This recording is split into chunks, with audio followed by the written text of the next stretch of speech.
Hello there.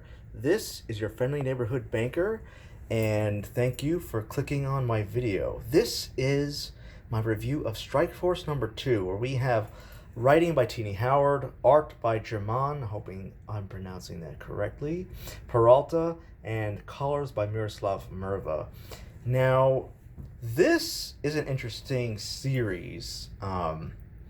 Saw it, the promo for it looked cool, subscribed. I like subscriptions because you get the discount from Marvel for books you can subscribe to.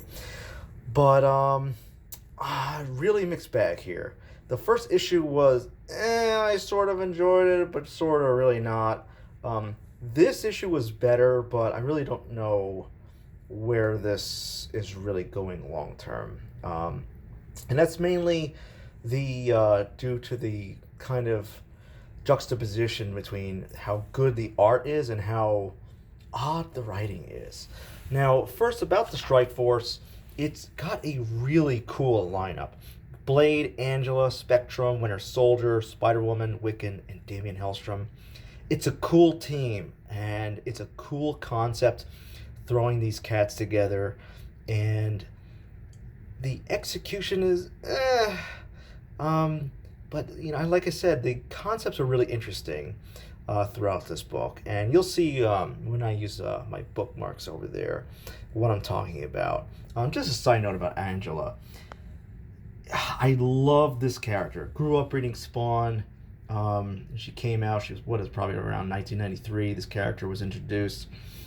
Really cool origin story once they revealed what that was. Such a unique character, even by today's standards in 2019, almost 2020 now. And I just feel like it was a total cop-out how they changed her when they brought her into the Marvel Universe. I was so excited. I think it was Age of Ultron number 10.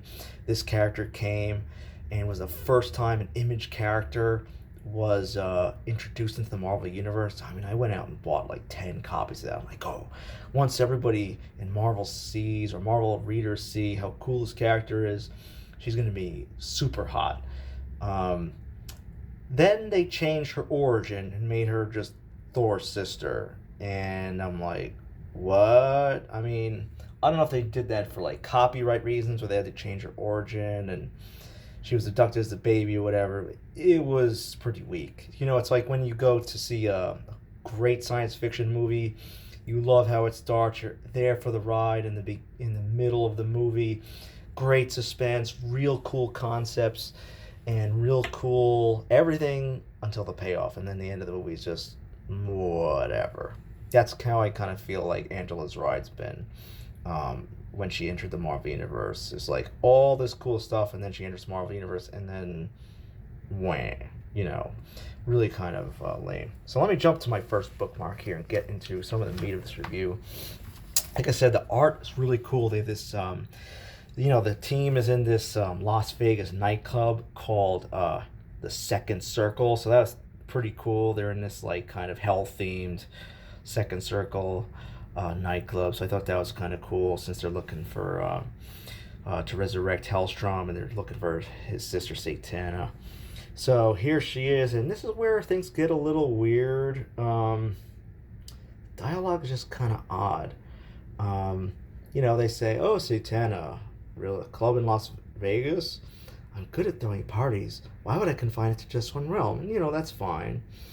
But then you jump over here, and here's Jessica Drew, Spider-Woman. Now, granted, I don't know too much about Spider-Woman, but I've read a number of Spider-Woman books and team-ups and stuff like that in the past. And Spider-Man is, funny with his quips and stuff like that, and breaks tension in awkward situations. He can be used for comedic relief, but Spider-Woman just seems like she's written like an airhead, and it really bothers me. So, someone says, "Drinks?" And she's like, "Shots!" You're in this place looking for these things called the Verdai, who are changelings. Like, they take over people's bodies or imitate their bodies. So like body snatchers, and then they steal their powers, and it's a whole thing. And she's calling for shots. I mean, I don't know, it just seems kind of weak, I guess. Let me jump over to bookmarker number 5 here. And then you get this like really cool dialogue. Angela says, well, first Blade says, Satana can handle that. A dead brother won't phase her, but we've got to destroy this Vidai once before, or this Vidai one before she finds out, and safely. And Angela says, first, magic the other corpse to us, witch lad. And then, referring to Wiccan, he's just like, I'm not a Swiss Army knife. That is funny. Calling Wiccan witch lad might be a thing now. I thought that was freaking hilarious. So yeah, you have this oddball writing kind of juxtaposed with some cool moments. I will say, Angela's written really well at times, and then just really oddly at other moments. Blade is written exceptionally well. It's like they plucked him right out of the Wesley Snipes movie universe, and just you can hear that character's voice on some of these pages. And to stick to my point with Spider-Woman, there's this part where Blade says, Drew, we're going to hit the dance floor and the VIP areas and see what we can find. All right, transfer the job you want. It's like, what? That doesn't even make sense. I really, just so airheadish. And I don't remember Spider-Woman being a ditzy character. It's really strange. I'm just gonna jump to my $10 bookmark here.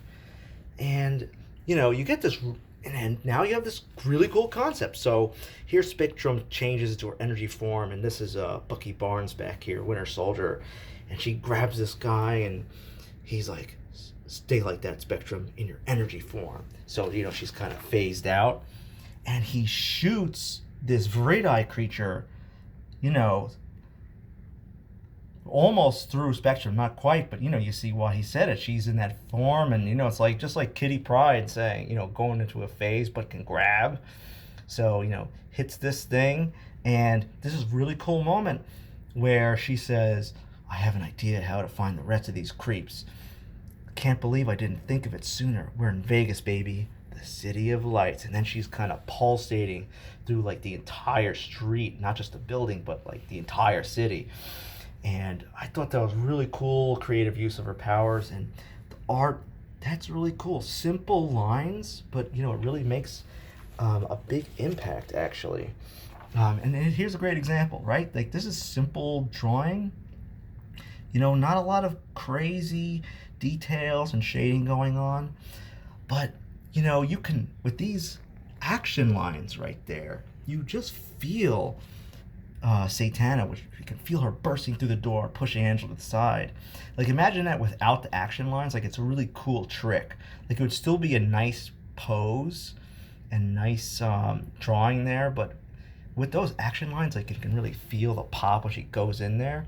But then again, you get this juxtaposed with this bit. Who's playing? I want to help you. I'm interested in you alleviating. I'm not interested in you alleviating any of my past heartbreak with your cursed sorcery. And then they start making out while they're trying to find bad guys and these shapeshifters. I mean, maybe you could say Satan is like a succubus and seducing her, and maybe that's sort of implied with this little, pop pink magic here, but I don't know. It's a little suspect, in my opinion, and they're still going at it. And and it's weird. The image is cool. And they got Angela's ribbons floating around here, and again they have those kind of pop action lines. But it's just weird, because several people act kind of just nonchalantly about this whole situation. They're in this place called Second Circle and battling these creatures that can use their enemies and allies' powers, and who's who. And just stuff like this is a little odd.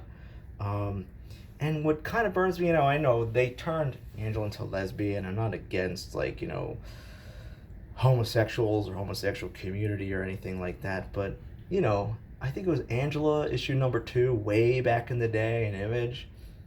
Pretty sure she had sex with Spawn in that issue, and it was a really romantic scene. This was an angel and a hellspawn, and they have to go through all this crazy stuff together, and they should hate each other, and they try to kill each other, and then they gonna get romantic after having this wonderful camaraderie battling common enemy. So I don't know, maybe because I'm an old Spawn guy, but I feel like Angela could be a little better used than just lesbian chick who makes out with like literally every other woman she interacts with. At least that's what's kind of implied here. I don't know, maybe crazy. Yeah, so just some odd things, and the execution of the dialogue is just a little bit weird. And again, they're looking for these changelings. It's a serious situation. And here's, I've made pheromone friends with just about everyone in here, which means they probably aren't what we're looking for. Or I'm just that good looking. I could see it, like, it could be funny, but it's really just not. I don't know, the delivery just not quite there for me. It's like almost doing what it's supposed to be doing, but it's not quite getting the job done. Now, what I have to show you is this $100 page right here. This is definitely the $100 page of this book. This is gorgeous. This spiraling, and it's the characters walking down the spiraling staircase, and you just feel like it's coming right out of Dante's Divine Comedy. The colors are really spot on with this, and I love how this kind of bleeds into these panels here. Really top-notch artwork and coloring. I'm definitely going to look up the artist and colorist of this and see what other work they've done, because I was just like simple stuff but clean and cool. I was really impressed. And the dialogue, like I said, Blade is written perfectly. Like, there's this cool thing where Satana's talking about when she met this Damien, and then she got bitten, and she says, and then he bit me, can you believe it? Thankfully I was able to contain him with a few spells. He's in my office now, and it's sort of a suspension. And then she's like, have you ever been bitten like that? It hurts. And there's Blade. Of course, I fight vampires. Like, you could just hear it. It's like really well written. And hey, here's a moment Jessica Drew says something cool. And I have a toddler. Like, that's kind of funny, but I think this would actually be better if just Blade was saying this line. And it just kind of, her line it's fine, but it just seems kind of lame compared to Blade. And I know it's supposed to be going for comic relief, but it's just not quite doing it. But God, Blade, that's a good line. Blade is written so well in this book, and that is definitely the $100 page of this book.